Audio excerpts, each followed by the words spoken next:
This is the Westminster Standard Podcast. I'm Ryan Beasy, and today I am joined by President Dr. Roger Parrott of Belhaven University. Welcome, sir. Thanks for being on the program. Well, this is a special treat for me. Thank you, Ryan. And I appreciate what you're doing for the PCA with this podcast. I think it's terrific that you're focusing on issues, especially for the denomination. That's wonderful. Well, thank you. As I reviewed your biography, you have been at Belhaven for some 30 years. Tell me about how you got to Belhaven and most importantly, how you came to Christ. Yeah, that's been wild. I never expected I'd be here 30 years, and I'm not done. I look pretty young, right? Please. You do. Okay, thank you. We're done. Let's sign off. We're good. Yeah, no, I've been here 30 years and we got lots more to do, so we're not slowing down. But I came to the Lord early in life. Thankfully, was raised in the home of a pastor who my dad eventually became a Christian university president. And so knew the Lord early on and always part of the church and all that goes with that kind of life. But I think it was probably during my college years where my faith really got deepened and at a Christian university campus. And that's probably why I've given my focus to Christian higher education, because I knew what it did for me. And so I've been, I had early time in my life where I pastored churches and then was into higher education world as vice president, and then spent a 3-year time with the Lausanne Committee for World Evangelization, raising the money leading up to the Second Congress in 1989, working with Leighton Ford and Billy Graham and the kind of the original crowd of Lausanne. And I've been involved with Lausanne for 25 years on the executive committee and in leadership. Just sort of retired from that just because too many international meetings. But it came to Belhaven. I'd been president of another Presbyterian college in Kansas, Sterling College, which was PCUSA, but evangelical in its focus. And I knew Newt Wilson had been president here at Belhaven, and every time I'd see Newt at a convention, he'd say, if you just come down and take over for me, everything will be good. And we'd joke about it. I never, ever imagined it would happen. But it was the right place in God's timing. And it's been a terrific run. And again, lots more to go. Yes. The college has really undergone a renaissance, as the erudite would say, over the last 30 years. So, but speaking of Belhaven history, few institutions have had a greater impact on the PCA than Belhaven and RTS. And we often talk about RTS a lot on this podcast. But can you give an overview of just how vital Belhaven has been, especially in the founding generation for the Presbyterian Church in America? Yeah, well, I remember when I came to Belhaven, they told me one of the distinctives of Belhaven is that the largest number of pastors and missionaries in the PCA were graduates of Belhaven. And that was significant because there were days back there in the 70s and 80s. We had a really vibrant biblical studies department with some pretty well-known people. And that was terrific. And so we are not owned by the PCA like Covenant is. I love Covenant College. Brad Voil's the president there. In fact, he was on my team years ago. And so love what Brad's doing, love what Covenant's doing. We got a little bit different stripe in what we do. But yeah, our commitment to the PCA has always been very strong, even though we're not owned by the PCA. I always say we lean PCA. And that's kind of where for sure our theology is, and where our most of our board members are, many of our key faculty, for sure our biblical studies department. So, our ties are pretty deep, and we've done some things here in the last couple of months that are exciting me about how we can deepen that tie with the PCA and serve the church even better. Yeah, someone asked me just yesterday, is Belhaven still sound? And I remember I just come to Jackson as a seminary student. It was 2009, which is the 500th anniversary of John Calvin's birth. And I walked into the library, and there, right as I came, I think I turned right, and there was this big display celebrating the 500th anniversary of John Calvin. And I had just come from Grove City College, which is Ah, my alma mater, and we were trying to have a celebration of the Reformation and the 500th anniversary of Calvin's birth, and we got some pushback from the upper level of the administration there, and so it was just such a welcome contrast to go to be on the campus of Belhaven and see that Calvin is celebrated here, and that Presbyterian heritage is rejoiced in. absolutely. So No, it's ingrained in the core of who we are. We teach from a reform perspective and in all that we do. And no, the spiritual life of the campus is very vital in our faculty and our staff. And it's a pretty remarkable place to be. Yes, yes, it is, and a beautiful campus. That's where we took our wedding pictures, my wife and I. She's a Belhaven alumna, and graduated 2010. So, Yeah. so you've just I just got a letter yesterday from you talking about the 50% scholarships that you are offering to PCA members and full tuition scholarship for PCA teaching elders. Why are you doing this? I mean, how are you going to Yeah. pay the bills? That's huge. It is pretty huge. First of all, God calls us to build the church, not just our portion of it. And we are in a position right now where we can do this in ways that make it affordable to do, and I think can be a great help. We're really concerned about the cost of higher education, and especially for our next generation coming up in the PCA, we wanted to do something to make Belhaven a better option. So about 3 years ago, I guess it was, we started a full tuition scholarship for the children of teaching elders and missionaries. And we have 42 of them now. And they have made a wonderful difference on this campus. They have just sprinkled themselves into the campus life. Now, we require them to live on campus. First of all, that's one way we can afford it. But much more importantly, I want their influence with us. If we're going to give them a full education, I want their influence. So nothing's totally for free. We want their being part of this campus. So they are required to live on campus, and they have been a blessing to us. So we started thinking through, well, how could we build on that? What else could we do? And we decided, we really like doing something that would be dramatic for the PCA members. And so we have added last week this scholarship, guaranteed 50% tuition scholarship for any member of a PCA church. And that's the floor of financial aid, right? The 50% is the floor. They can do a little better. They might do a little better. But, when you put academic in need and activity scholarships, it's going to be at least 50%. It could be a little bit better than that. Now, we're Division III in athletics, so we don't give athletic scholarships, but it doesn't mean our athletes don't get scholarships. They get academic scholarships, they get needs scholarships, those kinds of things. But you can't get a scholarship for playing football at Belhaven, but you can come and you win a conference championship, which is fun. But yeah, we want to do this, and so we just put it out, 50% tuition minimum scholarship for PCA members. And so we are hopeful that will get a number of younger people who, again, this is for our traditional campus, not for our online program. I wish I could do that, but that's already priced so low, we just can't discount that further. But we really want them to take a look at Belhaven. Many of our PCA students, they don't even consider a private college. They assume they can't afford it, and they can't afford it because this deal gets better, Ryan. I got to tell you, because there are a couple other pieces that go with it that go to all of our students. First of all, a 50% tuition scholarship minimum, and then we provide an opportunity for all of our students to do a double major. And if that double major pushes them into their 5th year of study, they don't pay any tuition the 5th year. So the victory lap is free. 5th year is free if they're doing a double major. Now, if they're just playing around, no, we're not going to pay for that one. You pay for that one. That's right. But if they're doing a double major, I had a student yesterday. She said, I'm doing engineering and theater. She said, I have no idea why I'm putting these together, but I just feel called to. I was like, good for you. Go for it.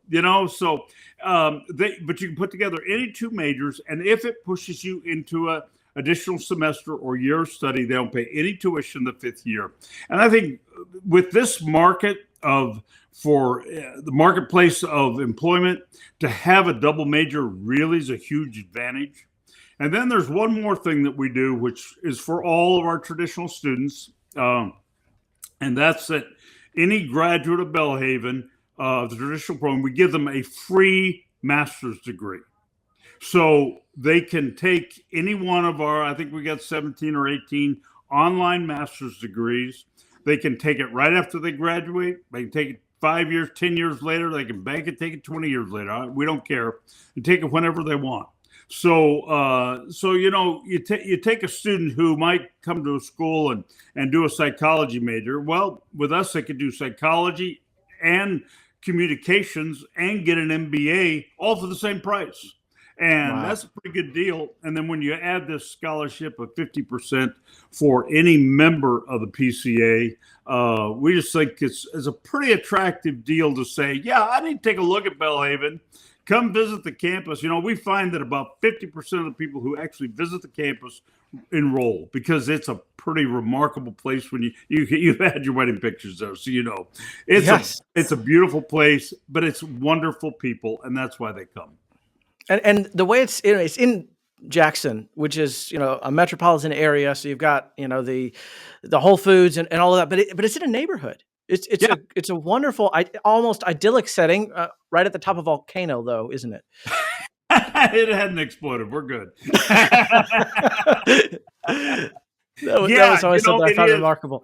The campus was in a rural area when it was founded in 1911 at that location. The school started in downtown Jackson, and it was one building, as schools were in those days. It was proprietary. It was owned. It was for training young women to be cultured. And it burned down the first year. 10 years later, it burned down again. And the guys who founded it gave up, and the Presbyterian Church said, we'll take it. And especially First Presbyterian Church and the Presbytery here at that time said, we will take it. They moved it to that location. We're in the Belhaven neighborhood, but that's named after us. We're not named after them. That's right. Founded in that farm field. And the buildings were built there, and became a Presbyterian school then in 1911. And, pretty wonderful tradition of that. So, yeah, we've got a beautiful location, and we built a lot of buildings in the last number of years, and the place is pretty sharp. Yes. And a beautiful football bowl, the Belhaven Bowl. And as you noted, for folks who like sports, the couple of national championships. I think your softball team were they runner up, or were they champions? Hey, our softball team beat Chicago last week, University of Chicago. There were like 5 big name schools they beat just last week, including Calvin, which was nice. So we like that. Good intramural rivalry there. Yeah. But yeah, the campus is beautiful. The location is great. Jackson is really up and coming in the last 5-10 years. I mean, my wife and I lived there 15 years ago, and just to hear how much has changed, how the city has developed, how the neighborhood is becoming walkable, and all of these amenities that are available if people want it in Jackson. So this 50% tuition, is that just for PCA students, or is there an offer for other NAPARC, or how come you picked the PCA? Well, I picked the PCA. First of all, that's, again, where our heart and beat is, and where we are deeply connected, and and not only with First Presbyterian Church, with our PCA friends, but with Reformed Seminary in the same way here in town. But here's the reason it works with the PCA, and I couldn't do this at other denominations. With the PCA, if you want to be a member, there's a process, and you've come and be part of the class. So you got to make some real commitments. You got to show some study to be included in membership. And as so many churches, you just kind of raise your hand and say, I'd like to be a member, and yeah, we'll bring you in next Sunday. And I don't want somebody who joins a church is simply to get a scholarship. That's not a good motivation for joining a church. You don't want to join the church That's right. because you want to be part of the church. So I don't want what's a good thing to kind of lead somebody the wrong way and bring them into a church where they really don't want to be a member just because they're trying to get a scholarship. Now, again, students in other denominations, they're still going to have eligibility for some good scholarships, but this is a pretty special thing just for the PCA, minimum 50%. Some may do a little bit better. Yes. And Belhaven, I was looking at the tuition just yesterday in preparation for this, and I think the tuition was only but $30,000 a year, or less than $30,000 a year. Yeah, so that's 15,000, and you take 15,000, and then if you do double major, you're going to save that fifth year, and then you get a free master's, which is worth somewhere between 15 and 25,000. I mean, this is the deal of the century. It really is. And their students can still get federal aid.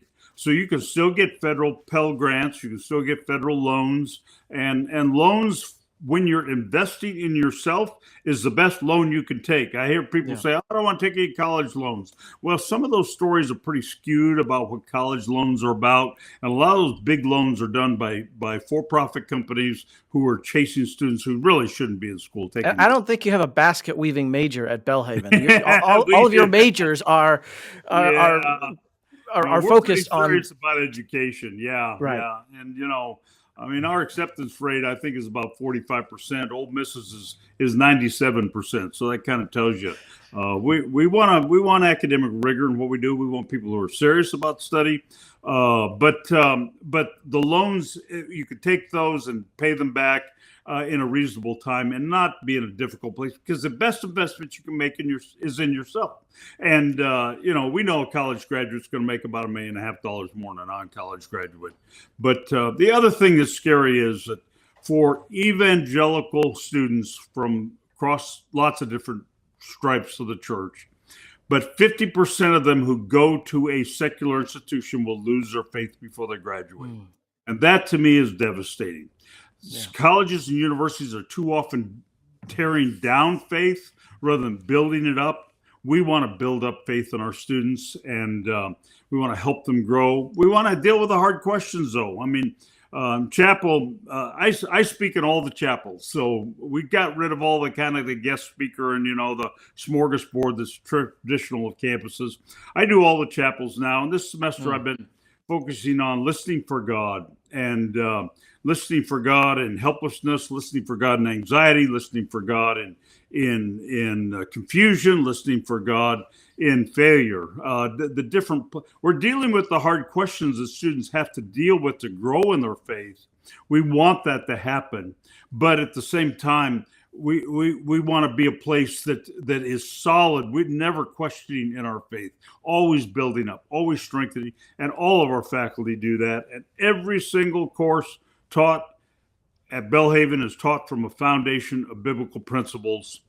Every single one. There's not one course at a state university across the entire South taught from a biblical principle. Not one. So it's a pretty stark contrast. And then even the worldview classes and the Bible classes, all from a distinctively confessionally reformed perspective. Oh yeah, absolutely. Yeah. Absolutely. I think when I was a member of Presbyterian Mississippi Valley all those years ago, they sent out not an ad, but I think Roger Collins had sent an email to the presbytery saying, if anyone, if you've got these educational credentials, we need some instructors at Belhaven, but you must have no differences with the Westminster Standards in order to teach these classes. And I thought, wow, that's and we're thankful you've been teaching for us for like 10 years, I think, haven't you? It's been a huge blessing to our family. Yeah, I'm glad. Keeps me sharp, interacting with those the questions and the students have, and on the campus, the campus life, which is such an important part of a college education. At least, as someone who did it that way, I found it an important part of my, but you've got a Reformed University fellowship there. So a lot of people, when they go to college, they want to have that RUF experience, and a residential private college, which is relatively small compared to Ole Miss or Alabama, but you've got a vibrant RUF on campus. Terrific. There. Yeah, we've got a big RUF effort on our campus, and I'm a huge fan of RUF. In fact, we just did another scholarship. If you're interested, we just offered to RUF a free master's for all of their people across the board. The ministers, the staff, the interns, everybody, a free master's just to support them and to help them. And again, when you have an online program, you can do some of these things. And so we pray it's going to be a helpful today because we're a big fan of RUF. And I had lunch a couple of months ago with our RUF team, and I especially got to know the interns. I hadn't known them before, and I realized what a big deal that was to be an intern with RUF, and that's what kind of triggered this. I thought we got to do something to help them a little bit, and because they're really engaged in the study of that and the really preparing, and so we're going to do that with RUF. But yeah, we've got a great program there. I think we may be the only Christian college with an RUF group. I'm not sure how that works, but it is unusual, but we love it. But it's vibrant all across the campus. FCA, other kinds of things. Our chapels are wonderful worship experiences for the entire campus every week. And but every faculty member is really committed to discipleship. You know, the single best tool of discipleship in the entire church is Christian higher education. Because as pastors, you can have a discipleship group and you can have them come on Monday night and read a book and talk about it and all. I got them captive. For 4 years, and they've got to read the book and they've got to discuss and they've got to engage and they've got to write the paper. And so we can go to a level of discipleship that most structures within our church can't do. And so we really want to use that wisely. Yes, I couldn't agree more. I know I didn't graduate from Belhaven like my wife did, but the conversations with those faculty members at Grove City were so important. And my wife, she still talks about the conversation she had with Dr. Sachs or Dr. Sauerwein, and how influential that was, both from a professional music perspective, but also a theological, biblical perspective that they can really speak into the lives of those people. They're called to it. We don't hire them for their ability to do research and write papers. We hire them for their ability to do discipleship and to teach and to be experts in their field. Yeah. One of my professors in college, he said, Ryan, all it takes to get a PhD is a lead butt. So PhDs are a dime a dozen, but the caliber of faculty that you're able to acquire and maintain on campus there at Belhaven has been a wonderful thing to see. One more story about my wife. Yeah, you were talking about loans a minute ago. She had a few loans from her time at Belhaven, and I said, well, Anne, before I marry you, you have to get your loans paid off. And she did. But that says a lot about me and not good things, and a lot of great things about her. But also, she didn't have a lot of loans. Yeah, she was able to get them paid off. I think she was working at a coffee shop, but it's very reasonable. It is. The problem with loans is people say, "Well, I'm going to pay the minimum." No, if you set out a plan, you can pay them off in 4 or 5 years easily. You can easily do it, and it won't crimp your lifestyle if you're just dedicated about it and make a good plan. Yes. Well, so how is Belhaven able to afford this? I mean, this is a remarkable way to equip the church, to disciple these young people, to offer these master's degrees for our RUF alumni or staff alumni. How are you able to afford this? Well, we're not able to afford it on just having traditional students because that's a area of higher education that just financially doesn't hold up anymore. If you're going to be affordable, I mean, if you're going to raise through the roof, yeah, I guess you could do it, but we're not going to do that. So to make it affordable, you really have to have other income streams, and so we do have a big online program. We've got undergraduate online, bachelor's degrees online. We've got a large contingent of graduate students who are international students studying the U.S. who come in every few months for an intensive. That program is very wonderful. I just last night had a good discussion with Tsinghua University, which is the #1 rated university in China, and they came to us and asked us to do a doctorate of business administration with them about 4 years ago. And so we provide that in China. and they know we're Christian college. In fact, the head of that program, he wanted to have my book translated in Chinese. I said, I don't think you're going to get it past the censors, but you can try. And so we do different things, but we're just really frugal with the money. We're just really careful. I want to spend money on the student experience, not on administration. Now, there's a lot of administration you got to do because it's required by the government and regulation, and things are hard to manage. But we do it very efficiently, and we work smart, and we just squeeze the most out of every. Look, this is God's money. This isn't my money. This is God's money. Whether it came from donors, or whether it came from families paying tuition, or whether it came from a single mom getting her master's degree, whatever it may be. We want to be good stewards of that money and use it well. And, as we say, we are a nonprofit business. So we don't make a profit. We don't have to make a profit. We just got to break even. So it all works together. And when you can build up the numbers larger, we're nearly 5,000 students. So when you can build up the numbers larger, you can do things more inexpensively than you can when you're a smaller institution. Yes, that old economy of scale, which yeah. So, how can PCA students make sure that they are eligible for this scholarship? I know sometimes at the last minute you get an email from the financial aid office and something's not come through. So, what do they need to do? What do parents need to make sure that their potential freshmen do to get these scholarships? It's real simple. We didn't want a bunch of paperwork and structure. They have to tell admissions when they're applying that they are applying as for the PCA 50% scholarship, and then they have to have a letter from their pastor of support. And it can be a simple letter. We don't have to have their whole life story. We just want to know that they really are connected. They really are a member, and they're part of the church. They didn't just walk by one day, said, I want to join because I want to get that scholarship. So that's all it is, and no more than that.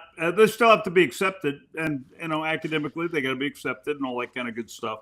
And for various programs, for nursing or engineering or whatever, there may be some additional academic requirements. But yeah, it's real simple. So just let admissions know. Our admissions people are so service oriented. If you just tell them, you call or send them a note, say I'm interested in that scholarship, they'll take it from there and they'll hand walk anybody through the process.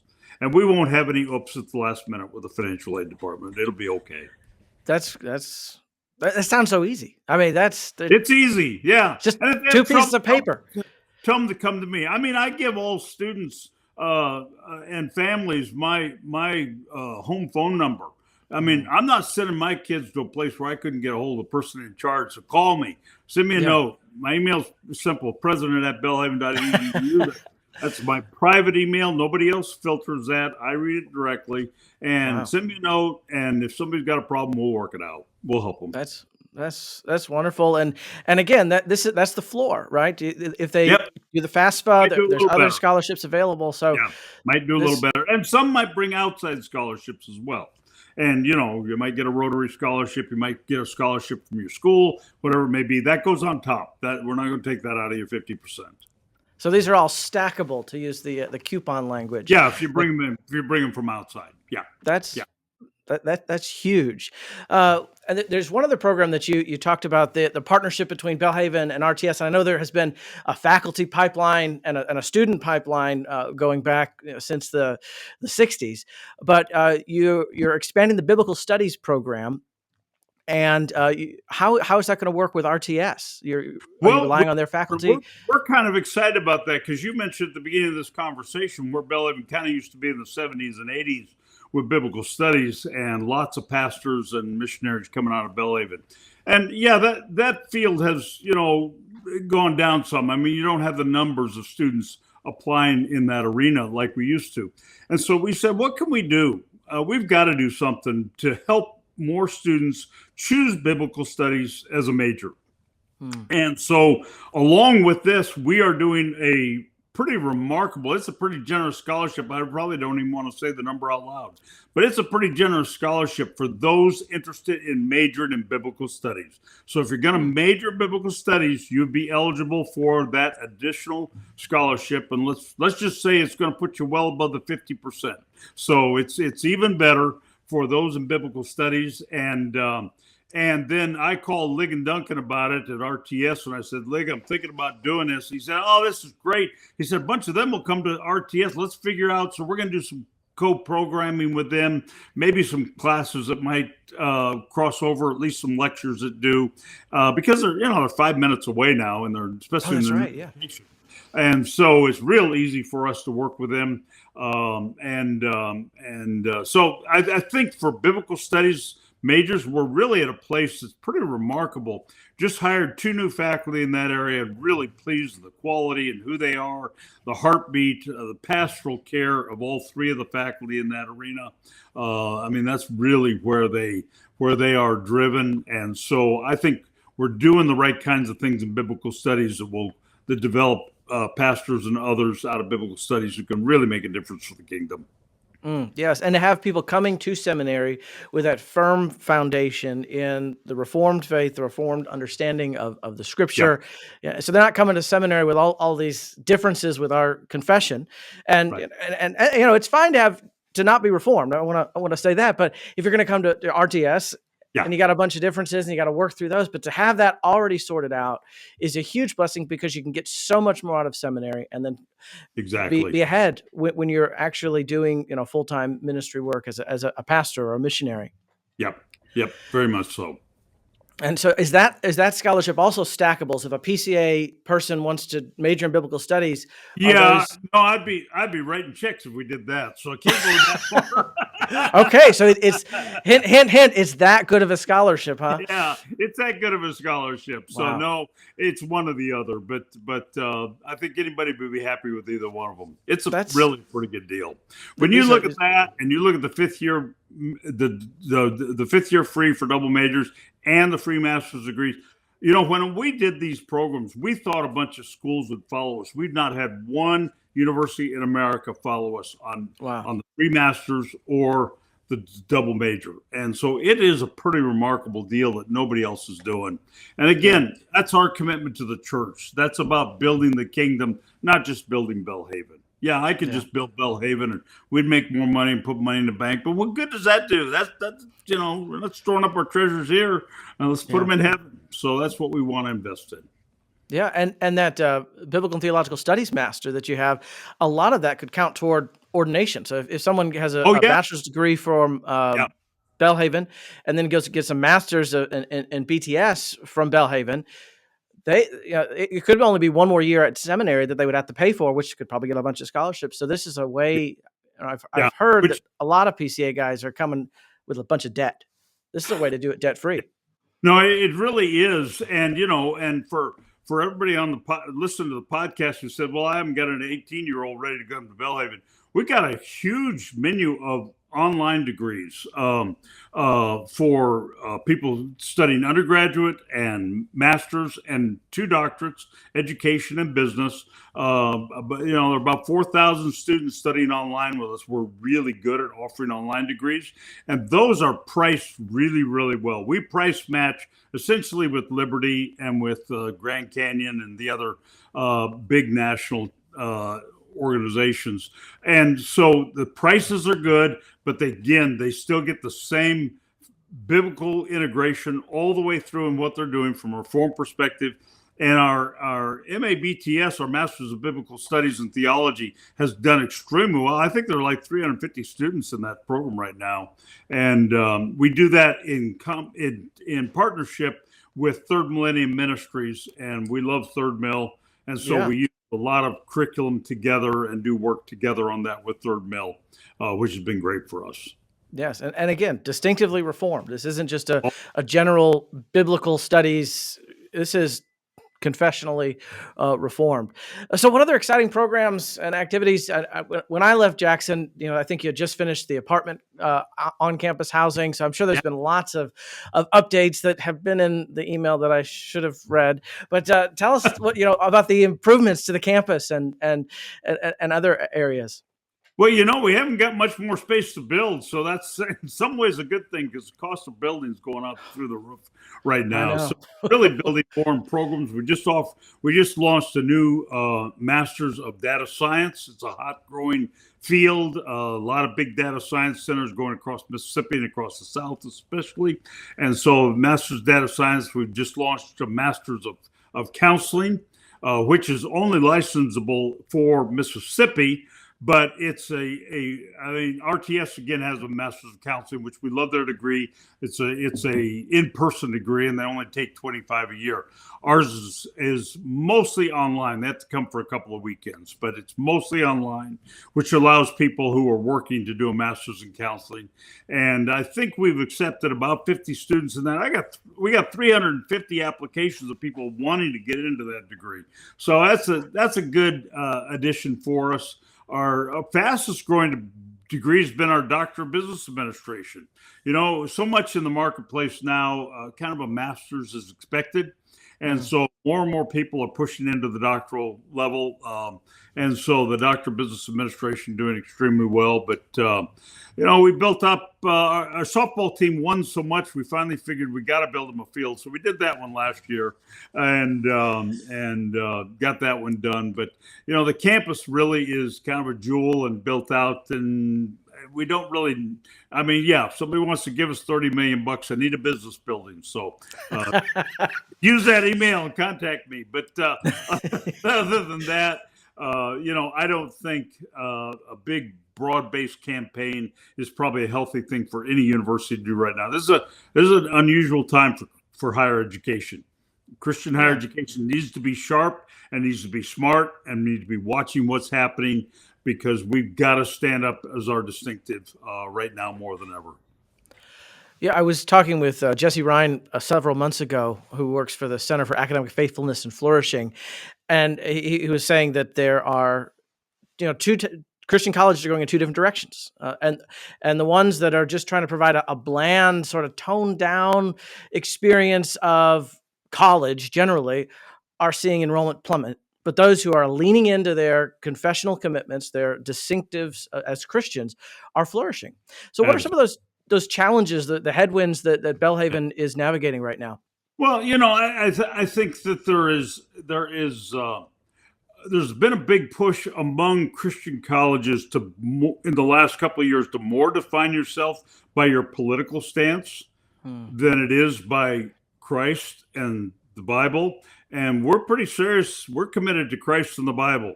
And so we stay non-political in who we are, because we want that foundation of biblical truth and grace. And we talk a lot about being a grace-filled community committed to biblical truth. So often in the church, we hit people over the head with our truth and we've forgotten the grace, and so they don't want to hear us.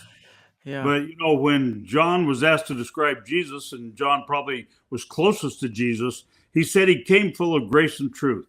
And of course, he came full of truth. He's a rabbi, but he said grace first. And I think it was very much on purpose, because we need to build grace back into our message to the world. And as we will, as Christians, stand as strong for our grace as we do for our truth, our message will be heard. And so that's what we're committed to. But higher education is just, in so many ways, going off the deep end. I summarize it this way. I talk about higher education is focused on 4 priorities and characteristics. All start with the letter S. They're interested in size and sizzle and sports and status. And if you look at what they brag about, if you look at what their news releases are, if you look at where they put the money, that's where they're putting the money. Belhaven is very different. We're committed to 4 priorities that start with the letter C: character, caring, community, and Christ. That's where we want to put our energy. So the contrast between us and a state university, and I think even 10 years ago, parents could send their children to a state university and say, well, get with an good RUF group and it'll be fine and all this. It's changed. What's going on in the classroom is a battle. And, we've got to help students. We got to be in the battle, but let's get them prepared before we put them in the battle. And an 18-year-old, most of them are not ready for that. Let's try and get them well equipped before we do that. And so that's kind of where we are focused. And so, it's a changing landscape. This is a complicated business. It's not simple to run a higher education institution. It's become a very technical job because there's so much you have to maneuver and there's just so many moving parts. But it's also the greatest thing in the world. My grandfather was a college president, as was my father. And my grandfather always said, being a college president is the greatest job in the world as long as you can pay the bills. And I think as long as you can pay the bills is a great job. But, it costs $1 million a week to run this place. And so we got to stay on our toes in order to make it work. And I did see the email about Belhaven was just given a new accreditation from the Department of Education regarding the financial security of the school. Yeah, we were real pleased about that. We should have had it 4 years ago, but the Department of Education, everybody went home and started working from home, and we couldn't get anybody to answer our phone call. And so this should have been done several years ago, but we did have that, and we're real pleased with that. And that helps us on some of the technical side of trying to run the institution. Yeah, it's just we're solid. Again, we're not going to be rich. We're never going to be rich. God didn't that's not the goal. Us to be rich. He called us to be good stewards, and that's what we're going to be. Yes. So, what are your hopes for Belhaven in the future? I know this is your 30th year as president. You're just getting started. So, where would you like to see Belhaven in 10 years? Well, that's an interesting question because I have had a philosophy that's developed in my life about long-range planning and looking ahead. And in fact, I wrote a book that came out 2 years ago about this. It's called Opportunity Leadership. Stop planning and start getting results. And I think so often we spend our energy in planning that we miss God's best for us. And so we do not have a plan for Belhaven for 5 or 10 years from now. And, so my frank answer to that question, it's a good question, but my frank answer is, I don't know. But here's what I do know. It's a great answer. That the best plan we could come up with sitting around conference tables with whiteboards is pale in comparison to the plan that God has for us. So we want to capture his opportunities when he brings them. And we built a culture, we built a staff, we built an outlook designed for catching opportunities rather than simply executing a long-range plan. Now, to be clear, we do a lot of planning for what we know God's given us. We're going to play football next fall. We're going to teach English this spring. We're going to run a dining commons. We've got to feed a bunch of students. We know that. We plan that well. What we don't plan are destinations. We trust God for that. So it may be more students. It may be less. I don't know. It may be different kinds of programs. It may be the same ones. That's okay. We want to do what God calls us to do and equips us to do. And so that's kind of where we live. I've lived 23 years now without a long-range plan. It's the single best leadership decision I ever made. It has been wonderful. It has freed me, and it's made me more dependent on the Lord, and it has given us more opportunity. Like this Presbyterian scholarship, we didn't plan to do this. This literally came up in a discussion we had in January when I had my team together off campus for a day and said, we need to look over the horizon. What's coming? What do we need to be thinking about? And this idea came out of that. And here we are, 2 months later, we got it executed and done. Wow. Most schools can't figure out how to, paint the color of a classroom in 2 months, much less put in a brand new scholarship program. This is going to cost hundreds of thousands of dollars. You said there's 42 already taking advantage of the pastor's scholarship. I think pastor's scholarship been great. And so you multiply 42 times 30,000. That's I don't do math, but it'll that's work a lot. out. It'll work out. Yeah, I'm feel confident. Thankfully I've been done doing this long enough. You kind of sense what'll work and what won't. I'm glad we can do this. I'm really excited about it. And I just hope we get a whole bunch of PCA members who take advantage of the 50% scholarship and it's going to be fun to have them here. I hope so. I think that'll be a blessing to the campus. Well, as we wrap up, for parents who are listening to this and thinking, I've got a junior in high school, we need to start doing campus tours. What are three questions that their parents should ask wherever they're touring to try to discern, is this right for my child? And if that leads into Belhaven, that's okay. But what are those three questions that they should ask? Yeah, and they should ask some of us. They should. There are two questions, not three. I got two because I tell this to prospective students all the time. There are two questions to ask. This goes way beyond the view books. Everybody sends a view book, and they all get the pretty pictures, and they all say you're not a number, and you're so important to us. And there's all you can change out the names in them. And they all got a picture of a student playing a guitar sitting by a lake. And a lot of those schools don't even have a lake. We actually have a lake, and we staged the same picture. So, we're good. But here's the question to ask. What do you require of every student? What do you require of every student? Because college students are very, very busy. Every program has their requirements. Athletics have requirements. Arts have requirements. STEM's got requirements. But what do you require of everybody? Because that tells you what you value as an institution. And at Belhaven, we require four things. One is a freshman course called BU 101, which is designed to help them identify their gifts and how to use those gifts for success in college and in life. Because God designed us all differently and uniquely. If we can figure out how He has gifted us and build on that, then we're going to be more successful. So that's where we start. Number two, our worldview curriculum. You mentioned it. It's our centerpiece of our general core curriculum, where we take history and literature and philosophy and biblical themes, and we see where our Christian worldview has stood up through the tests of life over the centuries. So that's second. The third thing we require is chapel. We require that all 4 years because we want that shared worship experience, and worship is important to us. And the last thing we require is a capstone course called Kingdom Life and Work, and it's designed how do you balance your career with the family? Because I don't care how successful a student graduate is in their career, if they're not happy at home, they're not going to be happy.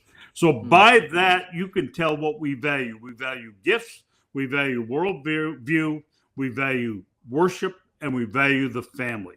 And I tell families, take that to any school, ask them what they require of everybody, and they'll tell you what they value. And if they don't require anything of everybody, it tells you they don't have a value base to the institution. So that's the first question to ask. The second question to ask is, are these the kind of people I'd like to be like?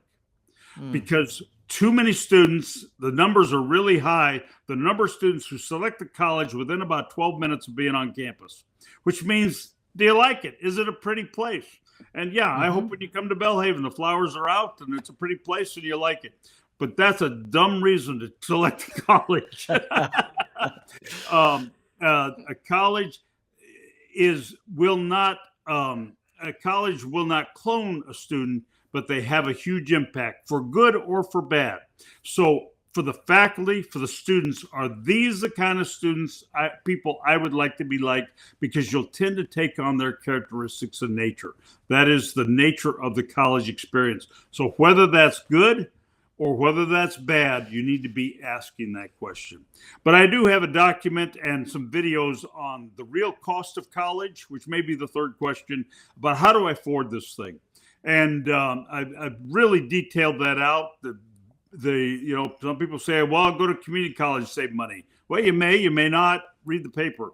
I don't want to take loans. Read the paper. Do we take our family investment, put this in, or should the student work? What should we do? There are ways to afford college, and there are questions. See, most families don't get to do this. I do this thousands and thousands and thousands of times, help families decide on college. So I know the questions to ask.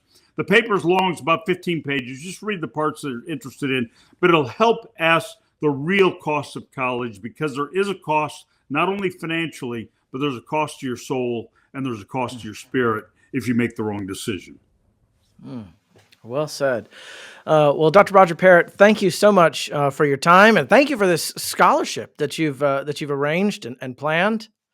We're excited. Pass the word, man. We're thrilled, and thank you, Ryan, for what you're doing, and thank you for getting the word out to help us.